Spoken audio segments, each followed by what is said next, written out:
I'm Dave Laird. And I'm Matt Booker. And I'm Chris Ayers, and I'm here to spelunk the great concavity. Or is it convexity? I can't remember. I like convexity. I like concavity. Yeah, you guys would. You're Americans. Bastards. North America, baby.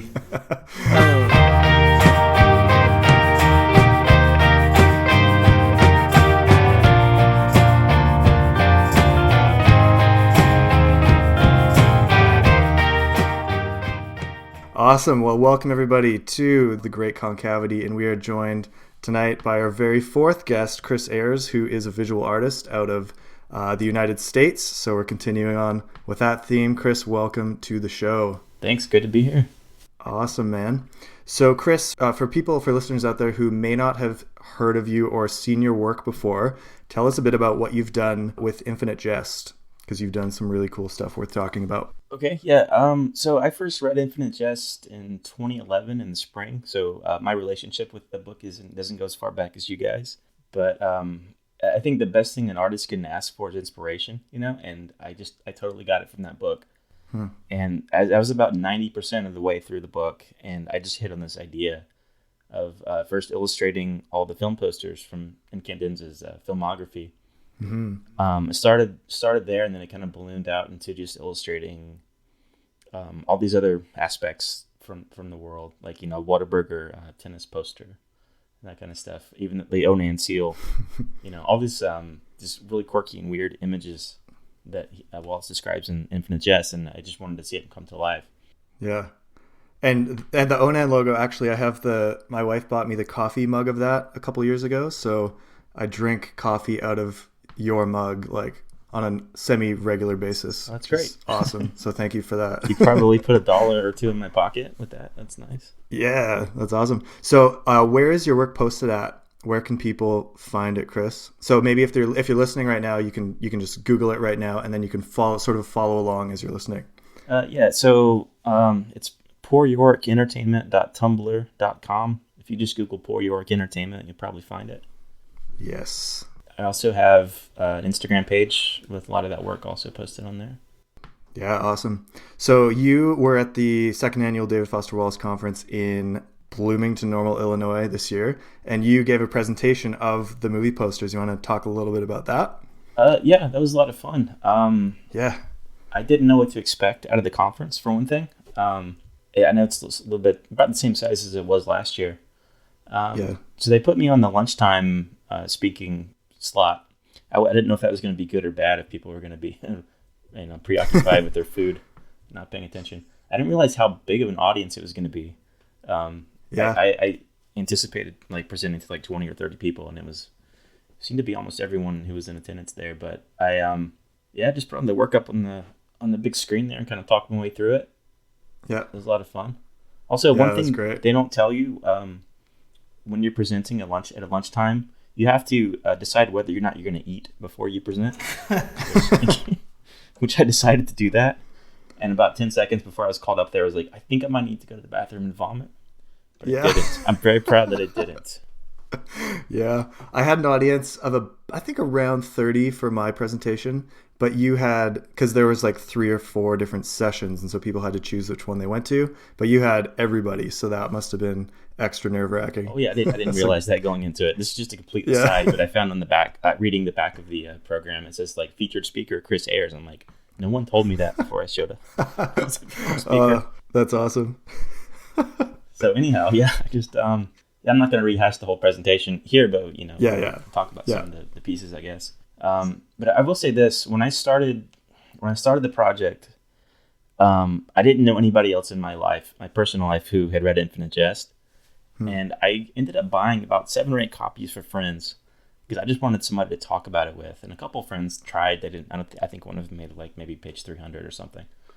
And so part of starting the project for me was just a way to talk about the work online. I wasn't aware of the Infinite Summer reading group at that point. I guess there were forums I could have gone on, and talked with. But I also was, very much an amateur at, coming to Wallace's work, and I was afraid I was going to put something up there and people were going to, call it out for being false or, just have problems with it. I didn't even know what to expect, and the response has been really great so far. Yeah. And I've had conversations with people from all over the world, just writing in, finding my work on the blog and stuff. That's been a really great experience. Yeah. Well, it helps too that your work is like absolutely fantastic and so funny and like right on the nose. Oh, thank you. The stuff that's up there right now, Chris, is the entries for the 20th anniversary contest to redesign the cover of Infinite Jest.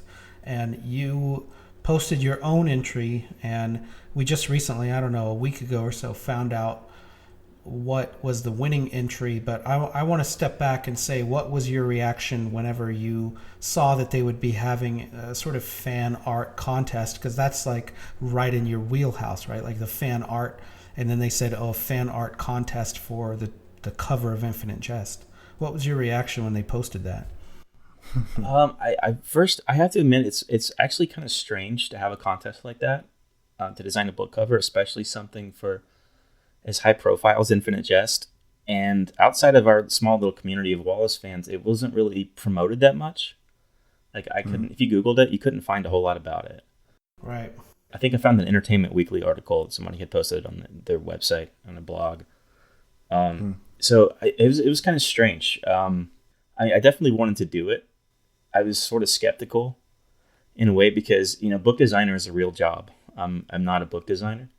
Somewhere out there's a guy who's spent his entire life designing books and, absolutely loves Infinite Jest, and is probably a little miffed that he didn't get to, or she didn't get to design the cover for this as part of their job. Well, the reward was $1,000, and that's not really what you would pay, I think, a freelance book designer either to design the cover. So it was very much set up to be amateur.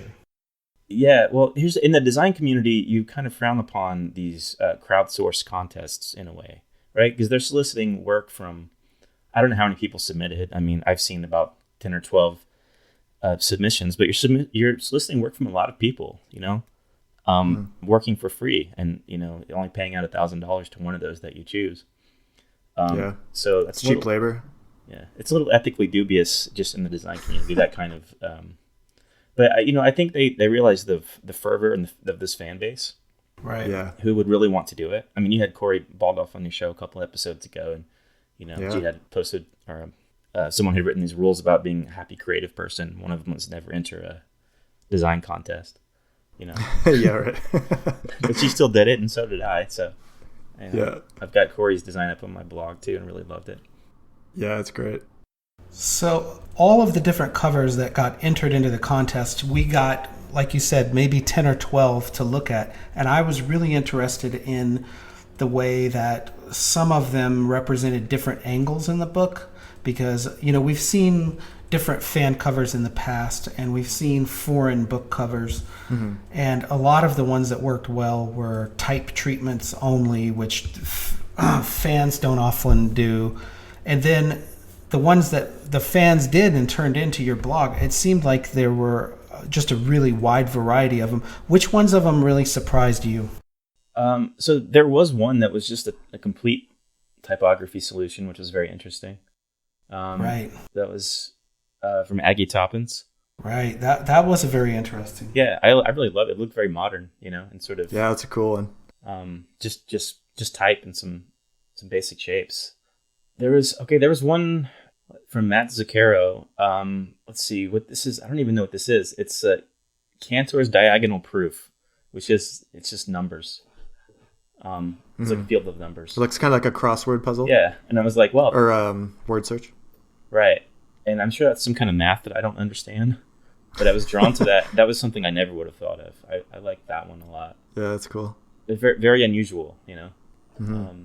What I thought was interesting there is several. If you look at the UK edition of Infinite Jest, and really the three that we have, the original hardcover, the original paperback, and then the 10th anniversary paperback, all three of those have clouds, and then the second UK edition has clouds, but the first UK edition is really just type, and the German edition and French edition are just type. So I was sort of leaning towards one of the ones that was just type. I would have been fine with that if they had gone with that, like just type. But what was your idea about the ones that came in that were, completely surprising or off the wall? It's just, I don't know. This is a hard project, honestly, conceptually, because there's so many different directions you can go in, and they were all somewhat different. It's I feel like you either have to go very simple with like just type, or you have to throw everything on the page. It's like hard to zero in on one thing and say that is the most important image. So one of the reasons I started soliciting all these designs is because I felt like they were never going to see the light of day. There was going to be a lot of great work, and they were going to choose one winner and publish that, and no one would ever see the other artwork. And as much time as I spent on this thing designing my own, I thought, this would be great to see what everyone else has come up with. So I just started going out to Twitter and Instagram and finding anyone who'd hashtagged Infinite Jest, and I just contacted everyone, asked them if I could post it on the blog. That's awesome. And your design has the tennis theme, and there were a couple that had tennis. Corey Baldoff's has some of the tennis theme going on, and there were some other fan art before with tennis on there. But I think it's really hard to illustrate a lot of the the AA side of the novel. Yeah. And then you've also got this part about the entertainment itself with the VHS tape. And so there is a lot going on in the book. I thought a really interesting one also was the one that is just Madame Psychosis. Yeah, the veiled face. Yeah, just the veil. I like great. that one. I think that would have been an interesting choice as the cover of the book, because people who hadn't read the book would be like, whoa, is this really the same Infinite Jest, that right. had the clouds on it for you? Is this the one they were talking about? And, The reality is whoever's going to read Infinite Jest and pick it up for the first time is probably not going to do it because of the cover. They're going to do it because they've heard a lot about it, maybe because of the end of the tour, sparked some interest this year. Yeah. So, as a designer, you kind of know that, like, you want a great cover, you want it to be intriguing, but for most people, it's probably not going to matter that much. Well, the first cover, with the clouds, I was sort of ambivalent about when it first came out, when I saw it, and it had a weird marketing campaign with it, with those postcards. Have you ever seen those, like, teaser postcards that came with it? I've heard about them, but I've never seen them before. Yeah, I haven't seen it either. Do you actually have a photo of it or anything in the archives? Yeah, I have photos of them. I could dig them up, and I sort of know the woman that came up with this marketing plan at Little Brown, and it was a weird thing. Like, you couldn't do this anymore. Like, this is before the internet, and you actually had to send postcards to bookstores, and the postcards said things like, infinite possibilities, infinite reading opportunities, infinite. And then they launched the title with the last one, Infinite Jest, and had this, and I guess clouds sort of convey infinity, but I didn't really make that connection at first glance. Well, you guys might find this interesting. Not that long ago, I was browsing Instagram, the Infinite Jest hashtag, and I found a photo that was the cover of the first edition, and it was from the guy who had designed it, a guy named Steve Snyder. His Instagram account is Steve Snyder NYC. And he captioned it. It says, "I designed this cover back in 1996. Love seeing it in the movie, The End of the Tour. Great movie." So I commented on his photo, and I asked him, well, it seems like a lot of the editions that came after used that cloud motif, and what do you think about it? And he says at least they kept some relationship to the original design. Maybe they should have stuck with it and made it iconic, like Catcher in the Rye. He says, "I was also the art director at the time and fought for that to no avail." I guess he's referring to the paperback editions that came after. And this is, "I ended up commissioning the first paperback edition, so maybe they'll go back to it for the 20th anniversary since it appeared in the movie, The End of the Tour." And they didn't. Yeah, they did not. But it is interesting. Like like you said, there's a lot of editions that use the cloud because it's sort of I don't want to say cop out, but it's kind of an easy thing because it's such a hard design problem. Well, there is a textual reference to it as well, which is in it, not in It House, in ETA, in the headmaster's house. There's a character. What's her name? She walks sideways. She's like yeah. She used to be a helicopter reporter. I damn it. What's her name? She She's yeah, like I know who you're talking about. She's like the office secretary, the waiting to get into the headmaster's office and Tavis's office. And she's really cool. In their waiting room that's what the wallpaper is clouds on a blue sky. Yeah. Oh yeah, that's right. Yeah. And so I know that they at least connected it to the text from there. One other story about that. So Steve Snyder, like you said, was the art director and he designed the cover. But after they design it, it gets handled by a couple of assistant designers and design assistants and stuff as it goes through production and production assistants. And one of the production assistants on that cover at Little Brown 1996 was Biz Stone, who went on to co-found Twitter. And he's one of the 3 co-founders of Twitter. Oh, that's some trivia. With Jack Dorsey and Evan Williams and Biz Stone. And Biz Stone claims responsibility for screwing up William T. Volman's name on the blurb on the first edition. So on the back cover of the first edition of Infinite Jest, there's a blurb from William T. Volman, and Volman is misspelled. Like one L or something? One N. One N. And so that's how it's really handy because then you can identify a true first printing of the first edition. Oh, yeah. Because they corrected it after the first printing. And the subsequent printings don't have that error, even in the hardcover. Oh, that's too bad. I'll have to check mine. I think I have a second printing in the first edition. Oh, it's pretty interesting that, one, there is such an easy, key to identifying the first printing, but it was, made by a young kid at the time who went on to found this, huge corporation. So you can make typos and still become a billionaire. See? Boom. Yeah, there are second chances in this world. It's Lateral Alice Moore. Her name's just crazy. Lateral Alice Moore. Thank you. Yeah. Thank you. No problem. So we have a new cover for the 20th anniversary edition. Chris, you just posted it on your site recently. It's by Joe Walsh. And so if you haven't seen that yet, you can go check it out. It's just scroll down for like one entry on Poor Yorick Entertainment, and there it is. How would you describe it, Chris? It's pretty simple, honestly, which I kind of expected, when you're having to choose the winner of this contest. It's probably simple is going to be better. I'm sort of ambivalent about it. I don't think it's great. I don't think it's bad. I saw a lot more inspired and exciting stuff that was submitted. So it was a bit of a surprise when they went with this. So there's a lot of white space on it. Infinite Jest is in red. And then there's kind of looks like a TV with a large eye on it, and then some kind of like glow coming out of the TV, but it's a very simple kind of crayon-ish drawing. What do you think that is? What do you think they're going for with that? Well, the TV is obvious, having to do something with the entertainment or just entertainment in general. I'm not sure exactly what the eye is. It's a bit like the all-seeing eye of either on the American $1 bill, the Illuminati or something, or the Eye of Sauron, or 1984. I don't know. Yeah. Stylistically, it feels like it belongs in the 70s or the 80s. I think it doesn't feel necessarily modern like some of the other designs did. It doesn't even really feel like the 90s, that the era it came out. So I'm not sure. I'm still gonna buy it because I'm a completist. But same here. Yeah.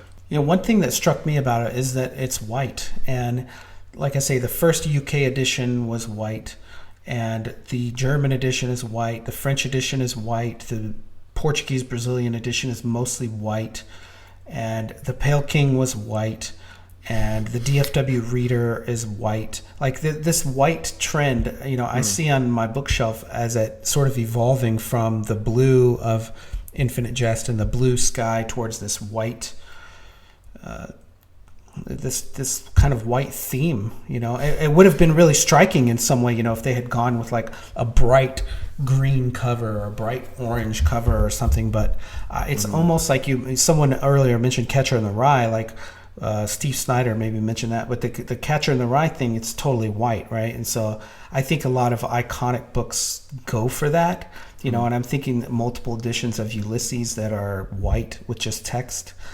But there's also, when I worked in book publishing, I would hear this occasionally from sales teams that they didn't like white covers because when they shipped in boxes and stuff, they could get dirty and they could get damaged, or they could get dented, or when they rub on each other, some color can come off. So a lot of the sales team didn't like white because they generated more returns. Well, I understand that. Also, in my copy of The Pale King, has my handprints and sweat all over it, the white cover. Like, it's so beat up. I used to really care about keeping my books in pristine condition.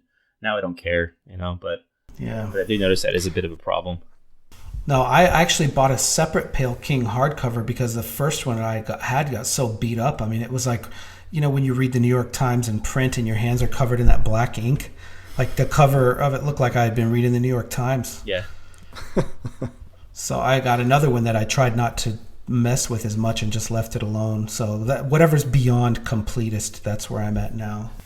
So Chris, have you seen some of the foreign editions of Infinite Jest, like the covers of them that they used? Yeah. Oh, yeah, the Brazilian Portuguese one is beautiful. I actually tried to get that. Yeah, it's good. I don't really know how to go on Amazon Brazil and order that, but I was talking to someone we met at the conference, Anna Carolina Warner. She put me in touch with the guy who translated it. And Caetano. Yeah, and he says... she was on my panel. Yeah, and he says, like, well, I'll just send you one. Like, I offered to pay for it. And he's like, I'll send you one. Oh, cool. I still don't have it. But I covet that book. It is so beautiful. That's my favorite of all the international editions. I have it. He sent me one. Not to brag, but okay. I have it. Well, so if he's listening, Chris is still Caetano Galindo. You're on the hook. I'm willing to pay for it. Also, I really like the cover of the Italian version. It's still a cloud motif, but it's sort of like purple, I think. And I like that one a lot. Yeah, that's an interesting book in that when it came out, Wallace has two other Italian publishers. One is the Random House version of Italy, Mondadori, and the other one is Minimum Facts, who was founded by my good friends Marco and Martina. Marco, went out of his way to court Wallace, and he has these photos of him changing his shirt to get Wallace's bandana and stuff. And they did not get the rights to publish Infinite Jest. It went to this publisher called Fandango. But it was a big deal when it came out in Italy, and Wallace has a huge following there, and they had a big release party for Infinite Jest. And Fandango somehow they did like a live reading of the book, which took like 4 days of just reading it out loud. And, wow. And, they do that occasionally with like Moby Dick or Ulysses. But they got Wallace to read the last line of the book in Italian over the telephone and held it up to the microphone. It was really cool. Wow. That's wild. So there's also a Spanish edition, which I think is really weird. It has like a picture of 4 people, like a mother and a father and a daughter and a son on the cover, which really doesn't relate to the book at all. Have you seen that cover? Like La Broma Infinita or whatever? I don't think I have, no. Yeah, I think I've seen it. It's like an old like 40s looking photo. Yeah, like 50s or something. It just looks so out of touch. Like it gets around the idea that there is a family involved, but there's no daughter in it really. And Mario is like not really depicted. Right. It's just so weird. The French edition just came out, is that correct? Right. All type cover, yeah. Pretty straightforward. Yeah, it's just all type. Yeah. It's nice though. It looks really clean, and like Chris said earlier, people who are buying that book are not buying it because it has a family on the cover or whatever. They're buying it because it's the title. Yeah. I lived in Israel last year in Tel Aviv for 6 months, and I was in a kind of a niche bookstore, and they had 3 David Foster Wallace books that had been translated into Hebrew. There was supposedly Fun Thing, there was Girl with Curious Hair, and there was Brief Interviews with Hideous Men, all with different covers that I've never seen in North America. And the shop owner, I talked to him about it, and he said that they are working right now on a translation of Infinite Jest into Hebrew, which clearly would take like a lifetime to do, so it's pretty slow going. But it's really cool to see different covers internationally that I've never saw any of them online or anything, and they were just there in a bookstore all of a sudden. So it's a cool phenomenon. I think that it's also being translated into Greek. Oh, yeah? I can't imagine the process of translating. I don't know if you guys have talked about that on the show before, but with all the slang and the puns and things that just wouldn't translate, it's like a certain music, or I don't know how to describe it, but it must be a nightmare to try to translate. Well, especially into French, which, it has mangled French in it intentionally. And one of, that went through 2 different French translators over 20 years arguing about this. And I think that they really struggled with that aspect of, do you correct his French? How do you communicate the fact that he's trying to be funny with his French, but leave it in this sort of Quebecois French? Which we all know is pretty weird, right? Right. Us Canadians. And like the Spanish and Italian versions came out pretty quickly after the book was published. Like the book was published in 96, and I think that the Italian version came out in 99 or something, and the Spanish version came out in like 98. And there was a question of like, did the guy really even have time to read the whole thing? And I think that in Spanish they left out like maybe even the endnotes, or like they left out like a large portion of the book. Oh wow, interesting. Maybe they just ran it through the Babelfish website, the precursor to Google Close Translate. enough. Hit print. At the Paris conference I went to last year, someone gave in French a talk about the French in Infinite Jest and the way that it's meant to be largely puns and like intentional jokes. But I didn't catch any of it because my French is very bad. I took it in school, but I don't really speak it at all. But apparently her talk was really interesting and vibrant, and people got a lot out of it if they could speak French. So there has been some scholarly work done on that. Chris, this brings me back to a question for you, though. Of all of the editions of Wallace's work, at least in English and the United States that we've seen, what cover sort of resonates with you the most, or what artwork that was officially done do you think, did justice to the book? I don't have a good answer for you off the top of my head. Honestly, I've never been totally thrilled by probably anything that I've seen. So, I mean, not to say that they're bad, but it's just... No, I think that's a fair answer, and I think that's one reason why there is so much fan art out there, and people are sort of driven to illustrate, these characters. And, part of me was hoping that there would be more character illustration in the 20th anniversary editions of Infinite Jest. Really, the only one we saw was that one of Madame Psychosis. Although the one of Remy and Marath too. Yeah, that one of them overlooking Phoenix. Yeah.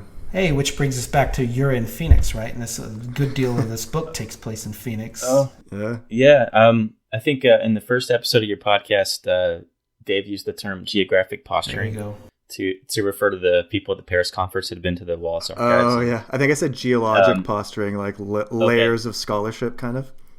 Oh, is that what you meant? Yeah, that's what I meant, yeah. Well, all right, well, I misunderstood. I'm going to do some geographic posturing and say that, yeah, I do live in Phoenix, where some of the book takes place, specifically the Oren chapters. He's the kicker for the Phoenix Cardinals, which are now the Arizona Cardinals, which are, I think, the second best team in the league. Pretty good. Oh, congratulations.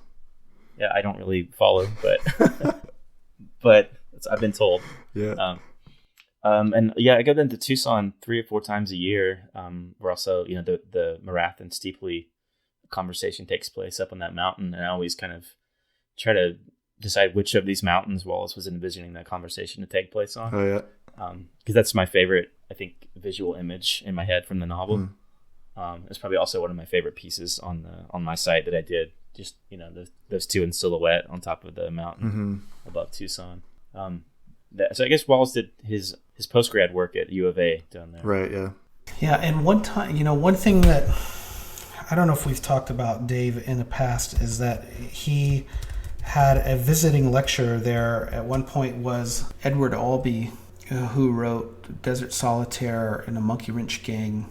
And I don't know if you've read his stuff, but there's a lot there about the desert, which I think that he was cribbing from. And there's also a book called Enemies with the Archdruid. Archdruid. Do you know this book? I don't know that. No, I don't know. And it's basically like Encounters with the Archdruid. That's it, John McPhee. And it's an environmentalist book about this guy, David Brower. And it's him and sort of his arch enemy. And in a big part of the book, they're up on the side of a mountain in Arizona, like looking down over it. And I was thinking, like, he's got to have read this book. Like, it was a big book in the 70s, like an environmentalist movement about the Glen Canyon Dam and stuff in it. But a lot of it is he has an enemy, right? There's one guy on one side of the environmental movement and one guy on the other side who wants to build a dam. And it's clear the other guy's named Floyd Dominy. He's a commissioner of the Bureau of Reclamation. And this guy wants to build the dam, and this other guy, Brower, doesn't want to build the dam. And they sort of have these encounters with the Archdruid, right, where they're talking about, and I was like, that's got to be some of the inspiration for this, where they're up on this mountain, like looking down on the land in the west. Interesting. Also in that chapter, there's something I'm pretty sure he stole from Thomas Pynchon, where he references the Brockenspeck phenom. Yeah. I think I butchered the German there, where it's like this shadow that extends into the clouds. And I read Gravity's Rainbow not long after Infinite Jest and encountered that again. I'm like, I'm pretty sure Wallace just lifted that directly from Gravity's Rainbow. And it's like Broken Spectre or Ghost or something. Isn't that what it translates to? Yeah, because it's Broken Spectre, and I think it's literally named after a mountain somewhere in Germany, which makes sense in the case of Gravity's Rainbow, because that takes place in Germany. There's parts of it. Oh, and it's also the image of like a bow, like a rainbow, right? Yeah, it's just like a little throwaway detail that I stuck in my head that I remembered. Yeah, it's such a weird name. Yeah, no, that's definitely and see, I thought that Pynchon had actually stolen that from someone else. Probably so. It's like the Tarantino thing, right? It's like you just keep stealing and stealing, make something kind of unique. Yeah, I know that he picked that up from Gravity's Rainbow, though. You're right. Yeah. Huh. So, Chris, I'm really interested looking at your Infinite Jest movie posters right now about your process. So you've got a ton of different films covered here, like The Joke, Blood Sister, One Tough Nun, Mobius strips, Prenuptial Agreement of Heaven and Hell. How many in total did you do, and how long did they take you? Like, how long of a project was this overall? Tell us a bit about that kind of stuff. When I started, I had no idea of how long it would go with the scope, and I put up like a few, 3 or 4 up there. Mm-hmm. And the fact that people actually saw it and liked it, and kind of encouraged me to keep going. Yeah. Any one of those posters, I could spend between 2 or 3 hours, or sometimes more, where I'm actually drawing. Mm-hmm. Some of them are Photoshop, some of them are hand drawn, some of them are photographed. Actually, I think what I ended up enjoying even more than the movie posters were some of the other the things that weren't the movie posters. Mm-hmm. It wasn't the original intent of the project. It just kind of expanded that way. Right, like the Eschaton map that you have, for example, the green one. That's one of my favorites. Oh. Yeah, I think that was my favorite one to work on. Oh, nice. I love that chapter. I just reread that so many times. Oh, it's so funny. And it just doesn't make a lot of narrative sense the first time, It's just kind of random. Yeah. And so I sat down and kind of mapped it out and drew this diagram of the game and kind of the individual steps and what happened. Yeah. Which is, not really necessary to enjoy it because it's just ridiculous, funny. It's just comedy. Yeah. There's no point to that chapter other than just to be somewhat entertaining, I think. But I just love it as a self-contained little thing. And I actually got the travel mug version of it for Christmas just last week from my sister. So now I have 2 of your designs on coffee related receptacles. That's great. Carrying you around everywhere. Well, what's interesting too is that people I go kind of far back with this book, Chris, and people have been trying to do something with the visual aspect of the book since it came out. And there was it used to be on neighborhoodies.com. You could get a hoodie and a shirt that said "In It Tennis Academy," and on the back you could get a character's name and a number. And there have been several people who have, like Dave said, done the Onin logo, or Sam Potts did the character map. And what is it you think about the book? Is it just that there's so much going on? I mean, Gravity's Rainbow has a lot going on, and it doesn't seem like it has this sort of visual fan component. Is it just that we're more aware of it? What do you think that it is? Something about, I guess, my background where my first job was in a movie theater, and one of my favorite things was on Thursday nights before the new movies came out was to take down the old posters and put up the new ones. And my bedroom in high school was covered wall to wall in movie posters. Awesome. So when I'll admit I initially skipped the footnote with all the filmography at first, and when I went back and I realized so much of that is key to understanding a lot of the book. Yeah. like it's like this coded message from James and Candenza about what his life was, trying to communicate to his family. Yeah. And I just love that there was so much. As a graphic designer, I'm not really a fine artist. I'm not a painter, draw or sculpt. So it's pretty rare to have these like this source, that's just all these things waiting to be brought to life. I think that was what inspired me at first. And I was kind of surprised that no one had done it before. Well, and the play, it's sort of, the play within the play, right? So within the book itself, there are all these other books. And I think there is always an interest, especially with bookish people, with the idea of a fictional book or a fictional movie. So, that sort of picks up on, exactly what you're saying, that there is this long list of movies within the book, which, is pretty appealing. And not a lot of other, novels have room, like you say, narratively to fit that in as sort of just, a bonus track. And there have been a lot of attempts, I should say, I don't know if you've seen them, but there have been a lot of attempts to make some of those films again. And in fact, my brother and I made one of them. It was the shampoo commercial, which I think is the first one in the filmography. And it was with a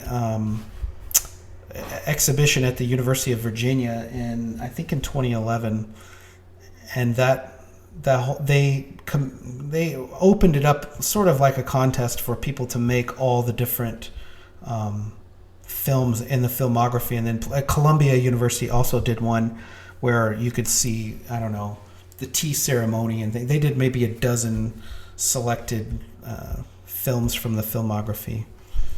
Medusa versus the Odalisque, I remember that one. And actually the Onantiad, the Mario's film. Yeah, I actually did help produce that here in Austin in 2009 at a theater, and I have it on film. I have not, I've not uploaded it ever, but it was a pretty good puppet company here called Trouble Puppet Theater, and a guy named Connor Hopkin, and he helped produce it. It was mostly with finger puppets. That's amazing. Please get that out there. I need to pull that out. So, that was my next question for you. Is you're talking about films, like, have you ever been interested in, producing one of these? As a film? Yeah. I'm a film lover. I'm not a filmmaker. I do work. My day job is to do animations and video editing for a television show, but I kind of leave the filmmaking to other people. What show do you work on, Chris? It's called Right This Minute. It's a viral video show. We're pretty much nationwide, about 90% of the country right now. It's entertainment. It's kind of like the kind of videos that people would forward to you in your email, or post on Facebook. But we're kind of like ahead of the curve. We have them before they've gone viral. Oh yeah. There was a guy. Did you guys meet the guy at the conference who, I think he was from New York, and he was making some of these films with his son, I think he was recording the audio for most of the presentations. Did you meet him? Yeah, David Hom. Is that what you're talking about? Yeah, I had a pretty extensive conversation with him on the last night about his work with them, and so it's cool to hear that people are trying to put this stuff on the screen. Well, he was the guy that was recording most of the sessions, right? Yeah. Yeah, has he come out with that? He said he was going to post it online. Yeah, I haven't seen anything. So. He did the same in the first annual conference too, and I thought it was pretty postmodern that there's like a guy recording the conference, but there never is a film made, like unfinished, unreleased. That's perfect. Because I haven't seen any of those recordings come out yet from the conference. Nor from 2014 either. So I'm saying, exactly. So I don't know what's happening with those, but it'd be great to have them. So the one that we did, my brother and I, a 30-second commercial was a parody of a shampoo commercial called Cage. It was the first one in the filmography, and I think I don't know, in the past couple of episodes, Dave, we've talked about this movie called Cage. Do you remember this? So we were talking about the experimental film, and it's on YouTube now. You can go and see the film itself, but the first entry there is really it's an allusion to that film, which uses all of these weird, it's sort of a Stan Brakhage looking film that uses these weird convex mirrors and stuff. It's a really interesting thing. But Chris, you said you're animator. Like, have you ever thought about animating something from Infinite Jest? No, but I might consider that. I'm always looking for new side projects to do. There you go. Sounds like fun. I don't know if you saw, on the other day I posted on Twitter, my friend here in Austin, LB, he did a thing called a motion graphics interpretation, which I think is all done in Flash. But it's, like you say, it's not like he's drawing or painting anything, but it's all done in Flash. Maybe it was in October, November. It's been a while, but he, if you Google it, like Infinite Jest motion graphics interpretation, it comes up. And I'll check that out. That's a pretty interesting thing. Well, there was one really good video of the This Is Water speech with motion graphics. Did you guys see that? Yes. I wish I had done that. It was great. Was it the live action one with real actors in the grocery store? It had some motion graphics to it too. Yeah, right. So what was really bad about that, I thought, is that it was on YouTube and it got shared everywhere. Like this thing had like 4 million views or something. And then the estate sent a takedown notice and they had to take it down. And I was like, why would you take this down if like 4 million people are watching it? And, even 1% of them go out and buy the book. Isn't that a better marketing campaign than you did for the book? Yeah, Matt, we can expect a cease and desist for this podcast pretty soon, maybe. Try me. It's nice knowing you guys. Yeah, thanks for being the last guest on the Great Concavity, Chris. Well, just kidding. Like, we're here to celebrate Wallace and talk about his work and what it's meant to us and how people have read it. And so I hope that it gets received in that kind of way by anyone with a real stake in this kind of stuff. No, I mean that's a huge issue, right? Like the film, the end of the tour faced that same issue, and the people who were clearly doing it as an homage to that speech, "This Is Water," they were doing it because they loved it and they wanted to just illustrate it, and yet they had to take it down. And I mean, the lesson there is you can't take anything off the internet, right? Like, I mean, people want to keep it up. There's going to be like a million mirrors that pop up immediately. Yeah, it actually just makes it more intriguing if you heard it's been taken down. People are likely to seek it out. It's a Streisand effect. So, Chris, we're gonna ask if before we go tonight, if you have any final thoughts about the contest or about illustrating Infinite Jest. Well, I would say it's led me places that I wouldn't have expected. I would never expect to travel to Normal, Illinois, and be able to give a talk on it before and meet a bunch of great people. That was fantastic. That was also my first sort of academic conference going to. Nice. It's this little thing I started a few years ago has led me to meet a lot of great people. So I'm very grateful for that. That's cool. Well, we've really enjoyed, getting to see the stuff that you have created and also the stuff that you have, brought together on your blog, especially for, like I say, this thing with the 20th anniversary edition. If you hadn't brought all those together, I'm pretty sure we never would have seen this many entries into that contest. Yeah.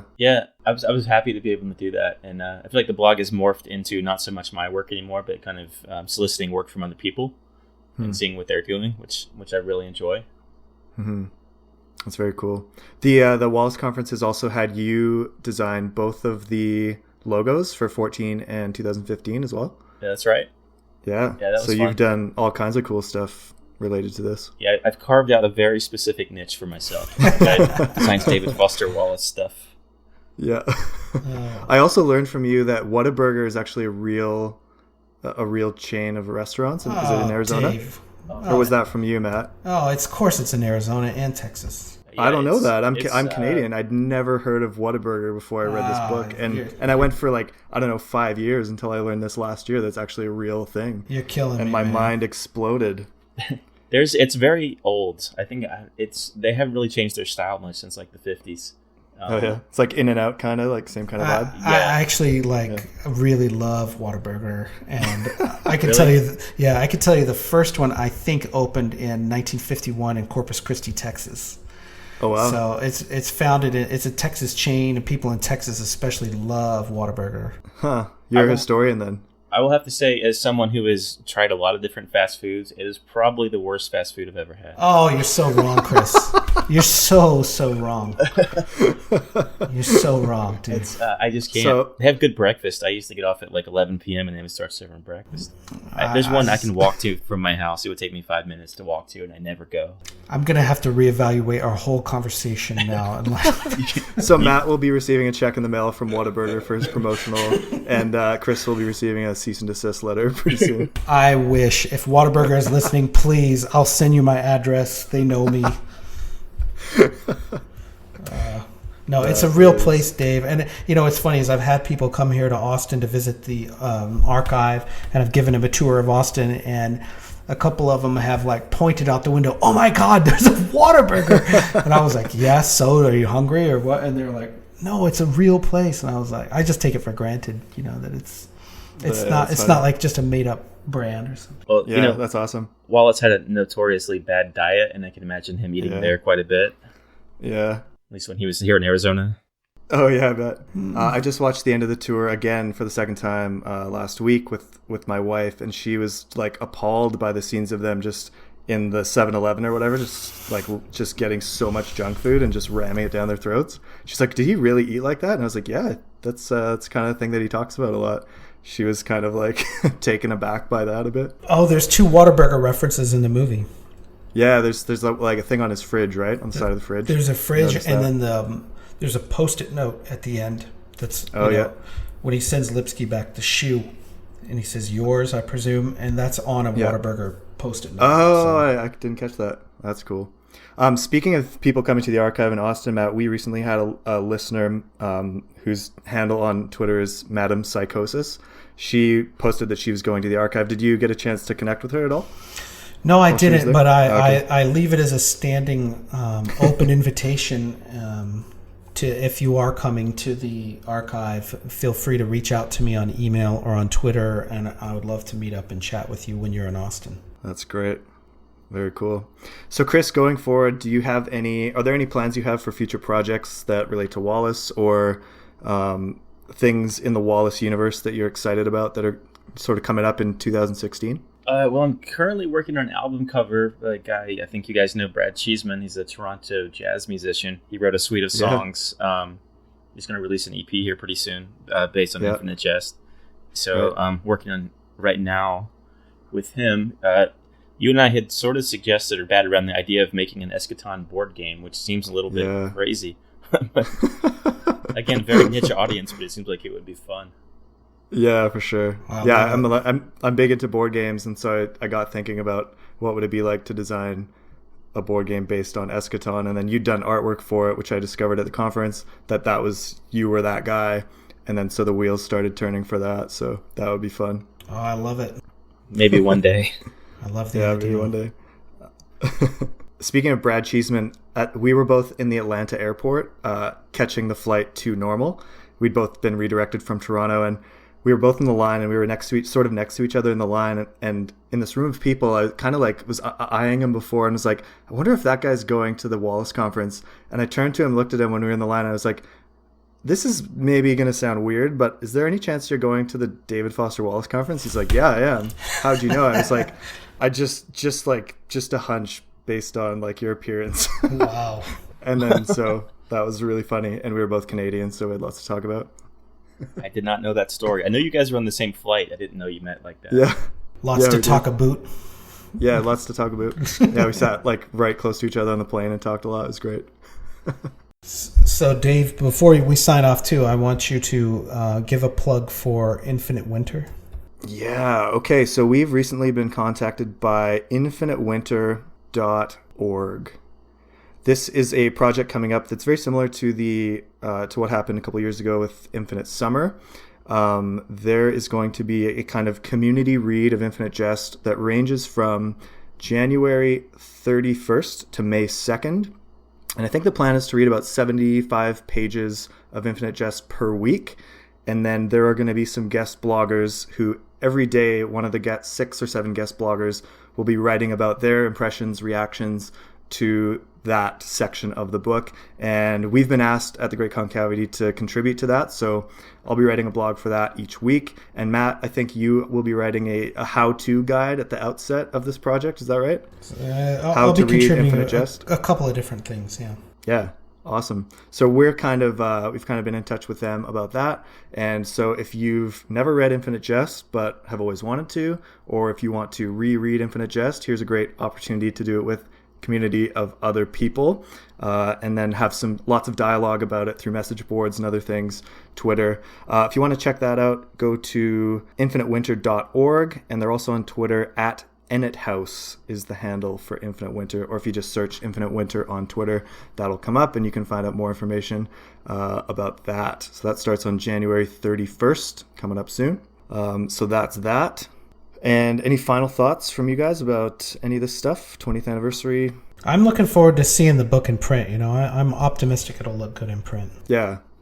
Optimism is good, Matt. Thanks. So I have a question for you guys, which may be completely irrelevant, and feel free to cut it out if you don't think it's cool. But I want to know what you guys read as like your comfort food. Like, I know one of you guys got to be a Twilight fan, right? I mean, like, let's lowbrow easy entertainment. What do you go to? Do you want to take that first, Matt? Yeah, I'm not a very I read constantly, not to sound like a jerk, but I read all the time. I don't really watch TV. I don't really go to films or concerts that much. I just read, right? So, but for me, comfort food lately has been the Karl Ove Knausgaard books. My struggles 1 through 4. I really, whenever I'm not reading something for work or to read it for a book review or the podcast or something, I read it. I just want to read for myself. I've been reading that. I recently, not to be confused with Mein Kampf. No. Well, it is. It is called Mein Kampf in Norwegian, in fact. Right. Long story. Apparently, he doesn't even address that till the last 6th volume. So. But then I've also liked the Elena Ferrante books. I don't know if you're familiar with her, but you've mentioned her before. Yeah, and like I say, it's not Twilight level stuff. I think it's really literature, but I just consume it like you would if you were into the Star Wars novelizations or something. To me, that's just I would sit down. It's very pleasurable for me to read that stuff. I read the Hunger Games trilogy a few years ago or whatever, partly because I'm a high school English teacher, and so I'm always looking for stuff that's relevant to the kids, and I thought it was fine. It was fun, but I don't really read a lot of stuff like that too often. I haven't really read a whole lot actually in the last year because of doing work for the Masters. I'm reading a lot of secondary criticism on Wallace. I have been reading Neuromancer by William Gibson lately, which is a novel from the mid-'80s that's like a cyberpunk futuristic novel about hackers and corporations, sort of, because I got it super into this card game this year called Netrunner that's sort of predicated on that universe. But other than that, I can't think of anything too comforty. How about you, Chris? What's your go-to? I've been reading Stephen King books since I was about 10 years old, and he keeps writing them. Nice. I keep reading them, so it's almost very easy for me to get into. I'm a big Stephen King fan, and I want to hear, because I haven't really read them all lately, but I did read Mr. Mercedes and 11/22/63, which is about to be made into a James Franco TV series.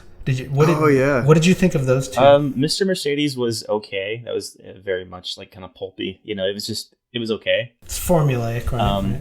The 11/22/63 I thought was a stupid premise, but I actually really enjoyed the book. The deeper I got into it, I was like, wow, this is actually really good. And if we're still on Stephen King, I think the most sort of recent one would be Under the Dome, which I love the book. The TV show was terrible, but I love the book. Oh, is it?